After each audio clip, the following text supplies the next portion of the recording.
Bienvenidos. Gracias por estar con nosotros. Estamos comenzando una nueva serie sobre una de las porciones más famosas de la Biblia, el Sermón del Monte. Durante las próximas semanas nos concentraremos en las bienaventuranzas.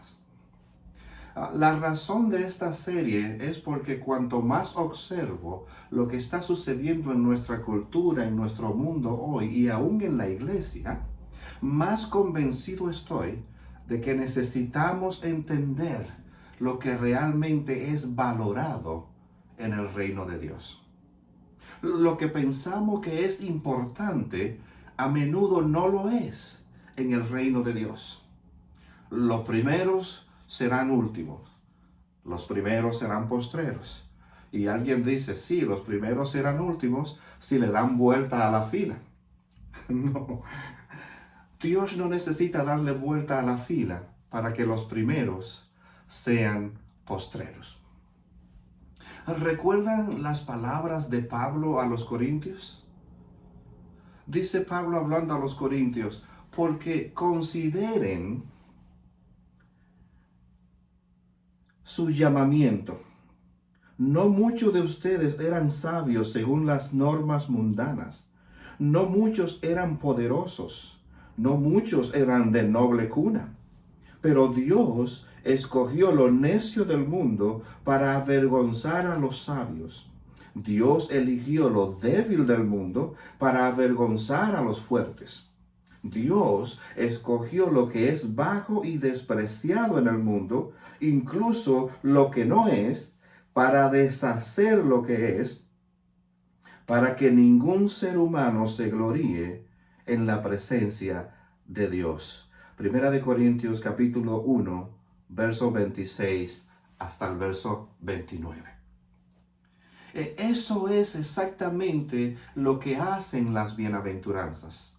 Nos ayudan a entender cómo se ve la vida de aquellos que pertenecen al reino de Dios. Es radical y completamente diferente a los que pertenecen al mundo. Hoy quiero presentarles las bienaventuranzas.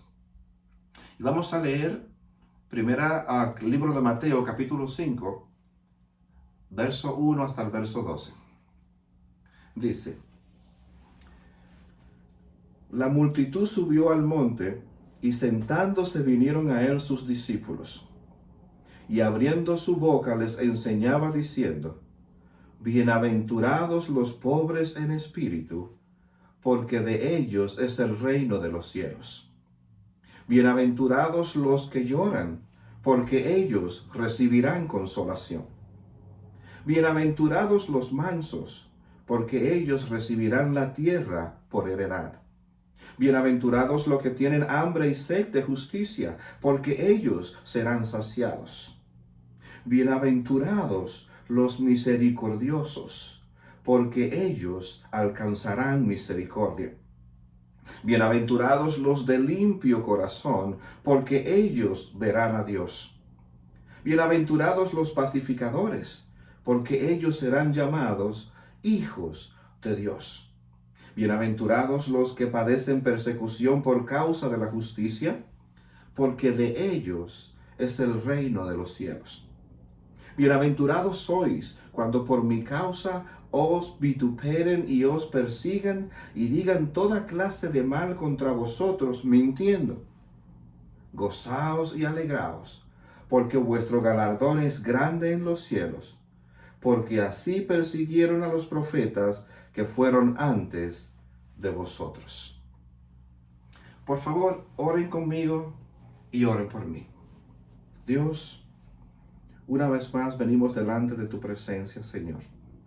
Pedimos que tu Espíritu Santo nos revele estas palabras y que puedan salir de este libro y penetrar hasta lo más profundo del corazón, hasta producir el cambio que tú quieres producir en nosotros. Habla, oh Dios, porque tus siervos oyen. En el nombre de Jesús. Amén. Dios y el hombre en Texas. Ese era el título de un artículo escrito por una profesora de inglés en una universidad en Texas. La profesora se llama Virginia Owens. La profesora Owens asignó a sus alumnos un ensayo de respuesta sobre el Sermón del Monte que Jesús predicaba. Supuso que responderían favorablemente. Después de todo, su clase estaba formada por estudiantes provenientes de familias de Texas, en su mayoría de clase media, conservadoras y de corrientes bíblicas. Pero para su sorpresa, los estudiantes tuvieron una reacción muy negativa a la tarea. He aquí algunas de las respuestas que la profesora Owens recibió de los trabajos de los estudiantes. Cito: en mi opinión, la religión es un gran engaño. Esa fue la primera respuesta. Que imagínense, esto es una gran mentira, es un gran engaño.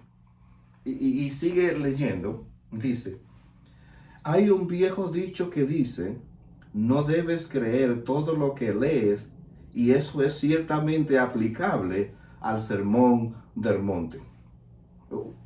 Otra más, dice: no me gustó leer el Sermón del Monte. Es difícil de leer y me hace sentir que tengo que ser perfecto. Nadie es perfecto. Otro: el Sermón del Monte es absurdo. Mirar a una mujer con codicia es adulterio. Esa es la declaración más extrema, estúpida y poco humana que he escuchado. Imagínense, esas son las respuestas que recibe la profesora Owens de sus estudiantes a la tarea asignada. Ese tipo de respuesta negativa al Sermón del Monte no solo se encontró en uno o dos trabajos, sino en casi toda la clase. Y eso hace casi 25 años. Imagínense la respuesta que tendríamos ahora. Si eso fue hace 25 años, ahora no me quiero ni imaginar la respuesta que darían a esta enseñanza del Sermón del Monte. Esto fue un shock para la profesora Owens, porque ella había crecido en la iglesia y su recuerdo del Sermón del Monte era como un cartel de colores, de pastel, donde Jesús se sentaba en una hierba verde y rodeado de niños de todos los colores. Jesús enseñaba estas enseñanzas, válida la redundancia. Para ella el Sermón del Monte era todo menos controvertido. La profesora Owens concluyó en el artículo diciendo esto: en cierto modo, sin embargo, me pareció extrañamente alentador que la Biblia siga siendo ofensiva para los oídos honestos e ignorantes, como ciertamente lo fue en el primer siglo. Termina la cita. Querido hermano y amigo que me escucha, ¿qué le viene a la mente a usted cuando piensa en el Sermón del Monte o las bienaventuranzas? Quizás nada, pues antes nunca lo habías estudiado. Pero si creciste en la iglesia, probablemente lo consideres como un marcador para poner en medio de los libros o de tu Biblia o donde lees. O una escritura impresa en una taza de café. O un cuadro colgado en la pared de tu casa. Seamos honestos. Para la mayoría de nosotros que estamos tan familiarizados con las bienaventuranzas, son todos menos ofensivas o contraculturales. Y sin embargo, en muchos sentidos, la reacción de esos estudiantes universitarios es en gran medida la reacción correcta. Así que durante las próximas semanas quiero que descifremos estos famosos versículos y veamos lo que realmente significan, lo que Jesús está enseñando. Quiero empezar con 3 comunes errores que la mayoría de las personas interpretan estas enseñanzas. Uno de esos errores que usan para interpretar estas bienaventuranzas es primero minimizar las bienaventuranzas. Primer error que comete la gente al entender las bienaventuranzas es tratarlas como si fueran pequeños refranes. El equivalente a una galletita de la fortuna, de esas que aparecen en la comida china. O la convertimos en declaraciones concisas que son en realidad insignificantes, como un refrán cualquiera. Ojo que no ven, corazón que no siente. Y así utilizamos las bienaventuranzas como si fuera un refrán cualquiera. O a veces pensamos que es el equivalente cristiano de una tarjeta de felicitación de esas que compramos en la tienda. Esto me recuerda a una escena en una película del Sermón del Monte. Hay una gran multitud escuchando a Jesús enseñar las bienaventuranzas y están tratando de entender lo que Jesús le está enseñando. El problema es que en ese tiempo no habían amplificadores, micrófonos, y Jesús está enseñando y hay una gran multitud. Lo que sucede es que la gente que están al final de la multitud no pueden oír o entender lo que Jesús está diciendo. Así que mandan un grupo de amigos, manda a uno de sus compañeros a que se vaya al centro de la multitud, en el medio, no al principio, pero sí en el medio, para que ellos puedan oír la traducción. Él escucharía lo que Jesús está diciendo, lo repetiría para que aquellos que están al final puedan entenderlo. Así que empieza la escena. Jesús enseñando dice: bienaventurados los pacificadores. El que está en el centro le dice que bienaventurados los panificadores. ¿Qué? Panificadores. Jesús sigue enseñando. Bienaventurados son los de limpio corazón. Dice que bienaventurados son los impíos de corazón. ¿Qué? Y Jesús continúa su enseñanza. Bienaventurados son los mansos. Dice que bienaventurados son los mensos. Y uno de los que están allá le dice: qué bueno, me alegro por ellos. Eso es lo que muchas veces entendemos cuando oímos estas enseñanzas.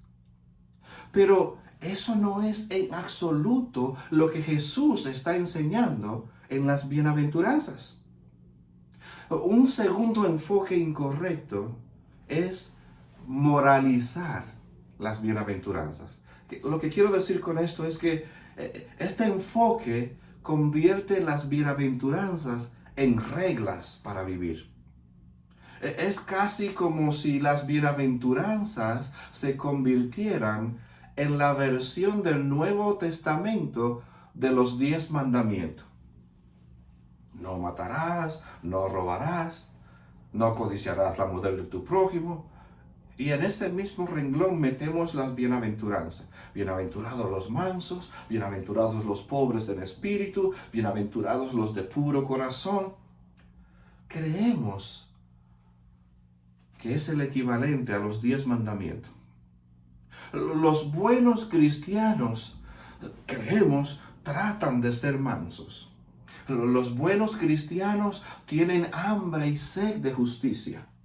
Los buenos cristianos son de corazón puro.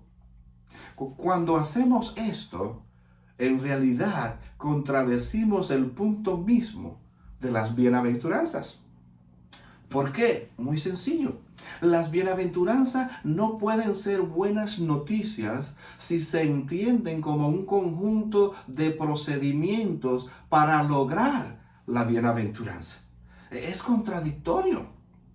Eres bienaventurado si haces esto, esto, esto y esto. Pero eso es contrario, porque al hacerlo ya no necesitas ser bienaventurado porque te estás ganando esa bendición. Bienaventurado significa que no tienes que hacer nada para recibir una bienaventuranza. Este es precisamente el punto. Las bienaventuranzas no se ganan. Es como la gracia de Dios solo se recibe por fe. Si no, solo equivaldrían a un nuevo legalismo. Impondrían una nueva forma de fariseísmo, así como las nuevas posibilidades para la ingeniería o la fabricación de la justicia humana ante Dios. Esto quiere decir que entonces yo me ganaría la justicia y el don de Dios y el favor de Dios por lo que hago. Nada más lejos de la verdad. Porque las bienaventuranzas, la justicia delante de Dios es un don, es algo gratuito, es gracia radical de Dios a ti y a mí que no lo merecemos y que no hicimos nada para ganarlo. Otro error común es suavizar o minimizar las bienaventuranzas. Quiero decir con esto que tratamos de suavizarlas, disminuir su impacto, en otras palabras, justificarlas. Decimos, bienaventurados los mansos. Sí, eso es cierto, pero hay ocasiones en las que simplemente tienes que defender tus derechos. No tienes que cambiar o arreglarla. Ellas dicen lo que quieren decir y no necesitan tu explicación. Observe el ejemplo en Mateo capítulo 5, versos 21 y 22. Dice, oísteis que fue dicho a los antiguos, no matarás, y cualquiera que matare será culpable de juicio. Pero yo os digo que cualquiera que se enoje contra su hermano será culpable de juicio, y cualquiera que diga necio a su hermano será culpable ante el concilio, y cualquiera que le diga fatuo quedará expuesto al infierno de fuego. Muy radical las enseñanzas. ¿Qué? ¿Te estás volviendo loco? ¿Que la ira o los insultos son lo mismo que un asesinato? No puede ser. Entonces vemos la necesidad y nos apresuramos a explicarlo. Es por eso que las enseñanzas de Jesús parecen tan contracultural y a veces hasta ofensivas. ¿Qué pasa? Explícanos claro esto, Jesús. ¿Bienaventurados los autosuficientes que no necesitan pedir ayuda? ¿O bienaventurados los que están constantemente mendigando porque no tienen nada? ¿Cuál de las dos? ¿Bienaventurados los que tienen una vida libre de dolor y llena de diversión? ¿O bienaventurados los perseguidos y vituperados? ¿Bienaventurados los que agradan a todos? ¿O bienaventurados los odiados por todos a causa de Jesús? Interesante. La lógica del Evangelio de Jesús va en contra de lo que esta cultura y este mundo nos enseña. Y si la minimiza, no hará el trabajo que deben hacer en tu vida. No tienes por qué minimizarla o explicarla. Solo deja que entren y hagan el trabajo que deben hacer en ti, por duras o contradictorias que éstas parezcan. ¿Cuál es el mensaje central de las bienaventuranzas? Bueno, si las bienaventuranzas no son galletitas de la fortuna o son una lista de cosas morales que deben hacer los cristianos, entonces, ¿qué son? Regresemos y retomemos el contexto. Y para ello quiero que leamos Mateo capítulo 4, versos 23 al 25. Dice, y aconteció Jesús, y recorrió Jesús toda Galilea, enseñando en las sinagogas de ellos, y predicando el evangelio del reino, y sanando toda enfermedad y toda dolencia ante el pueblo. Y se difundió su fama por toda Siria, y le trajeron todos los que tenían dolencias, los afligidos por diversas enfermedades y tormentos, los endemoniados, lunáticos y paralíticos, y los sanó. Verso 25. Y le siguió mucha gente de Galilea, de Decápolis, de Jerusalén, de Judea y del otro lado del Jordán. Jesús está viajando y se están reuniendo grandes multitudes. Está realizando milagros y predicando el evangelio del reino. Sígame en el contexto. Las bienaventuranzas vienen después de esto, lo que significa que es un ejemplo de la enseñanza de Jesús sobre el evangelio del reino. Estas son las bienaventuranzas. ¿Qué son? Buenas noticias, buenas nuevas, evangelio del reino. Déjame darte un ejemplo en Mateo. Mateo capítulo 18, verso 23 hasta el verso 25. Por lo cual, el reino de los cielos es semejante a un rey que quiso hacer cuenta con sus siervos. El reino de los cielos. Ahora lea el verso 24. Y comenzando a hacer cuentas, le fue presentado uno que le debía 10,000 talentos. Un talento es el equivalente al salario de 15 años, de acuerdo a los estudiosos. Así que 10,000 talentos sería la multiplicación de 1,000, o digamos 15,000 por 10,000. En otras palabras, sería los 15 años, que equivale a un talento, multiplicado por 10,000, porque eran 10,000 talentos que le debía.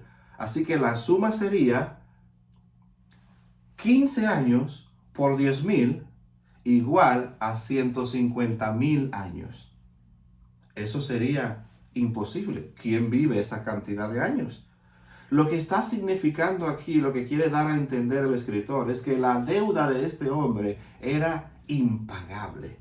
No había forma, no había manera de que pudiera trabajar 150,000 años para darle todo el salario de esos 150,000 años a aquel del cual era deudor. Lea ahora el 25. A este, como no pudo pagar, ordenó su señor venderle y a su mujer e hijos y todo lo que tenía para que le pagase la deuda. Como no puede pagar, ahora el Señor ordena que se venda él mismo como esclavo al Señor para poderle pagar todo el resto de su vida, pero no solamente él, su mujer y sus hijos. Y como si todo esto fuera poco, añade más. Todo lo que tenía, lo que poseía, todo lo que era suyo, sería de su amo por el resto de su vida. Esa es la respuesta común. Vender todo. Lo que quiere decir es que el hombre debe declararse en quiebra, en bancarrota y perderlo todo. Pero viene el verso 26. Lea conmigo el 26 también. Dice: entonces aquel siervo, postrado, le suplica diciendo: Señor, ten paciencia conmigo y yo te lo pagaré todo. El hombre pide piedad. Ten paciencia conmigo y yo te lo pagaré todo. Pide piedad, es todo lo que puede hacer, no tiene nada. Ahora la pregunta es esta: ¿está el rey obligado a perdonar la deuda? No. El rey tiene dos opciones. Puede mostrar gracia, perdonar la deuda, o puede aplicar la justicia y cobrar lo que por ley le corresponde, que es suyo por causa de la deuda. De manera similar, el Señor puede ser justo o amable con nosotros. Quiero ver otro pasaje. Por favor, vaya conmigo. Mateo capítulo 18, verso 27.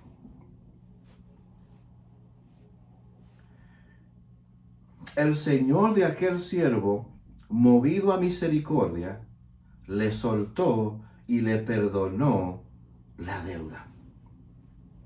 ¡Wow! El rey perdona, elimina la cuenta por completo. Esas son las buenas nuevas, las buenas noticias del Evangelio. Así es el reino de los cielos. En otras palabras, ¿cuál es la buena noticia? El Evangelio del reino. Es sencilla. Aquí se resume el Evangelio en sí.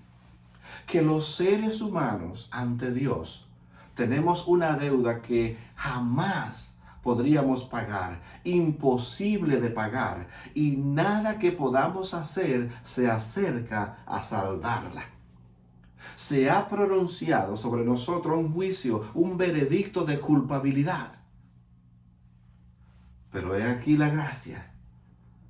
Si nos humillamos ante Dios, Dios, aunque no está absolutamente obligado a hacerlo, nos muestra su gracia extraordinaria. Ese es el Evangelio del reino. Gloria a Dios.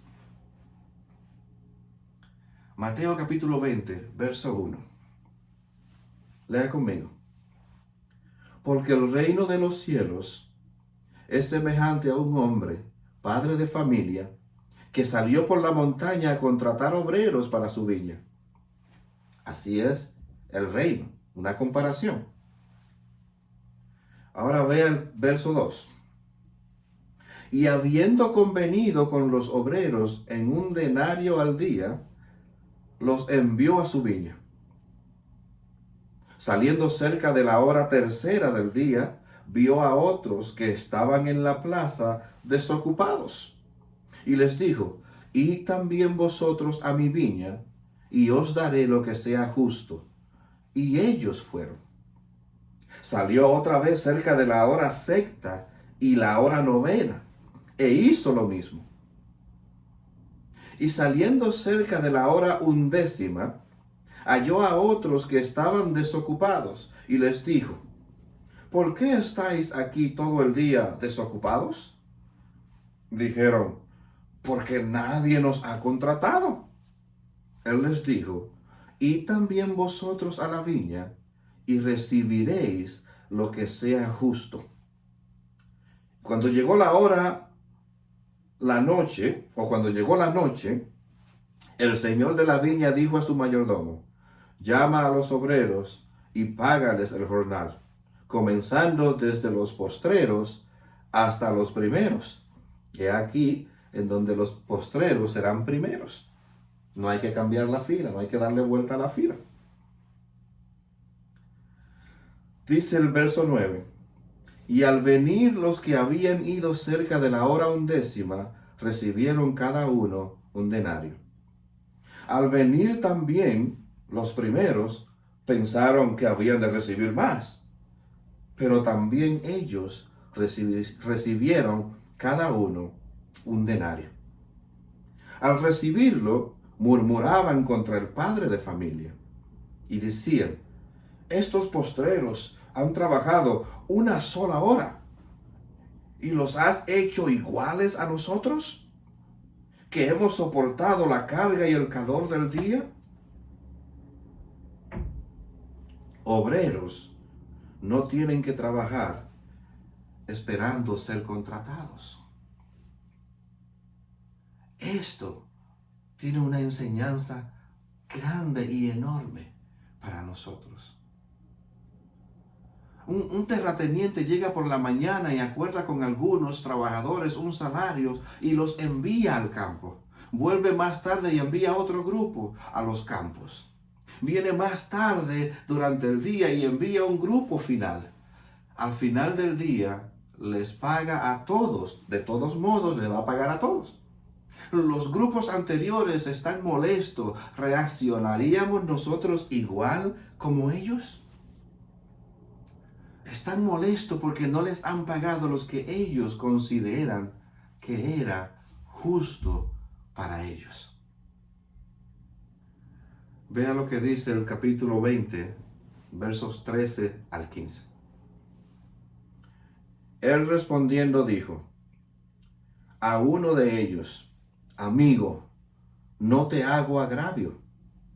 ¿No conveniste conmigo en un denario? Toma lo que es tuyo y vete. Pero quiero dar a este postrero como a ti. ¿No me es lícito hacer lo que quiero con lo mío? ¿O tienes tú envidia porque soy bueno?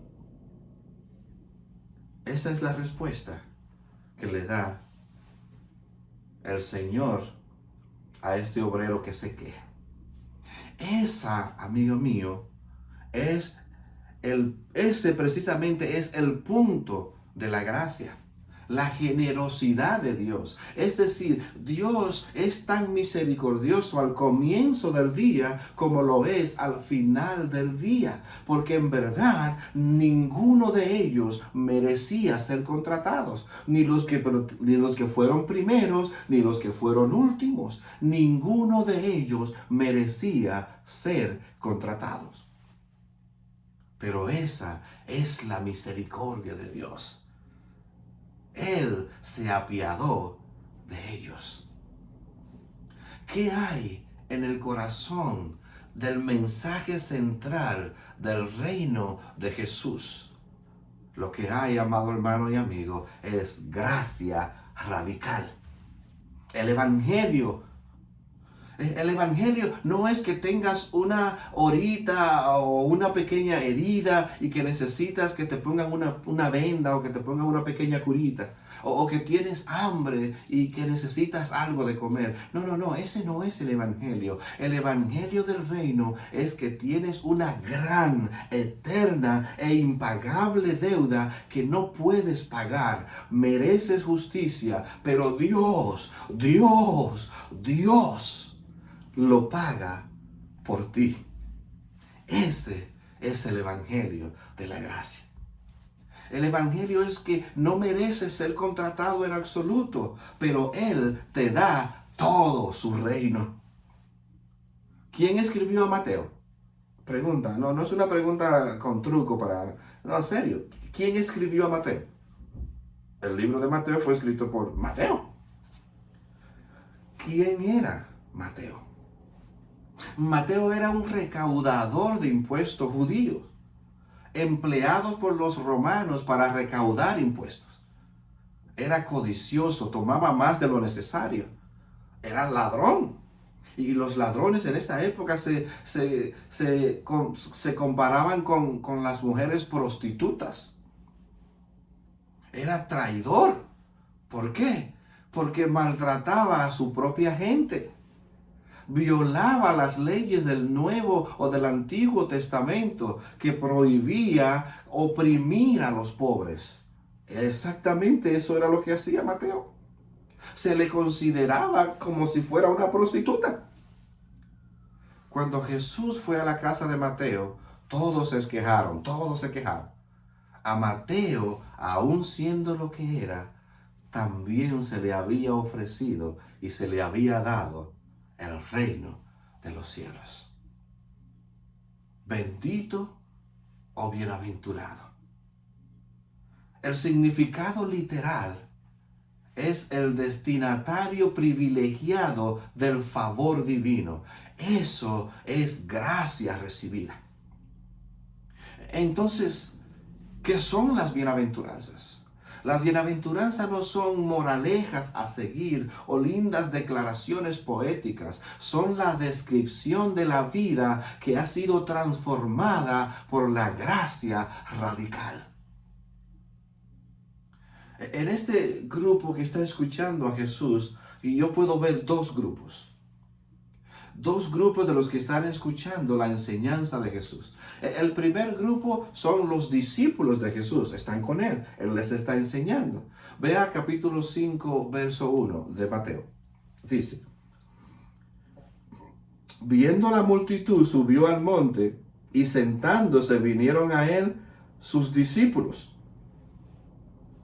Entonces, ¿qué significa esto del Sermón del Monte para ese primer grupo, los discípulos, los seguidores de Cristo? Yo pienso que tal vez significa una compasión, una comprensión más profunda de lo que es la gracia de Dios. Para los cristianos, estas bienaventuranzas deberían ser una comprensión más profunda de lo que significa la gracia de Dios. Y yo quiero que nades y que te metas hasta el extremo más profundo de la gracia de Dios. Quiero que comprendas con mayor claridad lo que Dios ha hecho por ti.